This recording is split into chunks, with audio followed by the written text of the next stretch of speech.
Nous avons reçu aujourd'hui par Monsieur Robert Badinter, qu'on ne présente plus, l'avocat, le professeur des universités, garde des Sceaux, président du Conseil constitutionnel et sénateur des Hauts-de-Seine. Donc bonjour Monsieur Badinter. Bonjour. Nous vous remercions tout d'abord pour votre accueil exceptionnel chez vous. Donc nous vous interviewons car ma promotion de Sciences Po Ex, dont effectivement je fais partie, a choisi parmi François Mitterrand, Charles de Gaulle ou encore Victor Hugo votre nom comme dénomination. Ils ont eu tort, j'aurais pris n'importe lequel de propre. Je n'ai pas besoin de dire quel aurait été mon choix, il va de soi.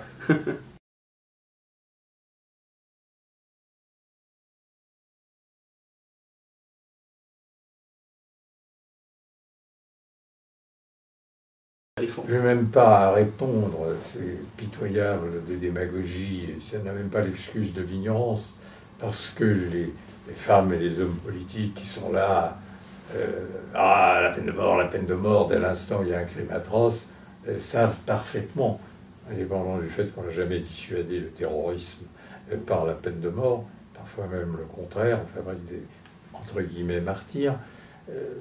La France aujourd'hui, l'abolition est constitutionnelle. Il faudrait une révision constitutionnelle. Impensable. Ce sont des impératifs juridiques catégoriques. Il est fini en Europe le temps de la peine de mort, comme le temps de la torture. Le terroriste donne la mort et est fasciné par la mort. Croire qu'on va arrêter les terroristes par la menace d'une peine de mort éventuelle au terme d'un processus judiciaire, quand on les voit ne pas hésiter à se faire sauter sur la place publique, on se dit que ce n'est pas la mort qui va dissuader ceux qui rêvent d'être des martyrs et de rejoindre le plus tôt possible le paradis qu'ils imaginent pour eux. 30 ans après l'adoption par le Parlement du projet de loi d'abolition de la peine de mort pour lequel vous vous êtes battu, est-ce que ce n'est pas une victoire pour vous de savoir qu'aujourd'hui, une majorité de Français est contre la peine de mort, alors qu'en 1981, ce n'était pas le cas?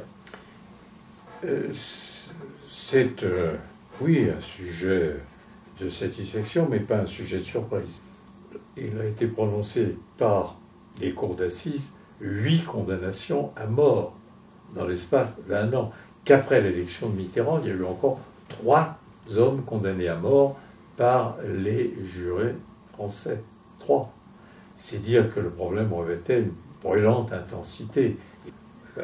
Dans l'opinion publique, l'abolition, elle était extrêmement minoritaire. Et c'est une mesure très, très impopulaire qui a été prise là par le choix politique et le courage politique. Car c'est toujours très difficile dans une démocratie de choisir pour des raisons éthiques une mesure impopulaire face aux démagogues qui espèrent en tirer leur profit. On constate quoi? Après l'abolition, que la criminalité sanglante n'a pas augmenté. Le nombre de condamnés à mort exécutés d'origine maghrébine ou venant des anciennes colonies était supérieur, 2 fois supérieur aux auteurs de crimes de la même gravité. Je ne suis pas du tout un rousseauiste, je ne vois pas que l'homme naisse bon et que la société le corrompt. Je crois qu'une société démocratique et de bonnes institutions et surtout le privilège de l'éducation font qu'on peut arriver à contenir l'instinct de mort, la pulsion de mort qui est si forte chez les êtres humains.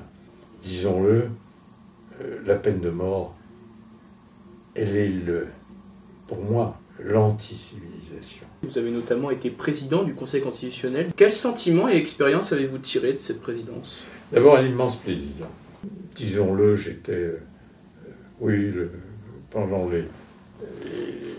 la première moitié de mon ministère, certainement le ministre le plus impopulaire. Mais au Conseil constitutionnel, là, c'était à la fois les délices du droit et en même temps une finalité sociale. Voilà, donc c'est certainement ce que j'ai le plus aimé faire dans ma vie.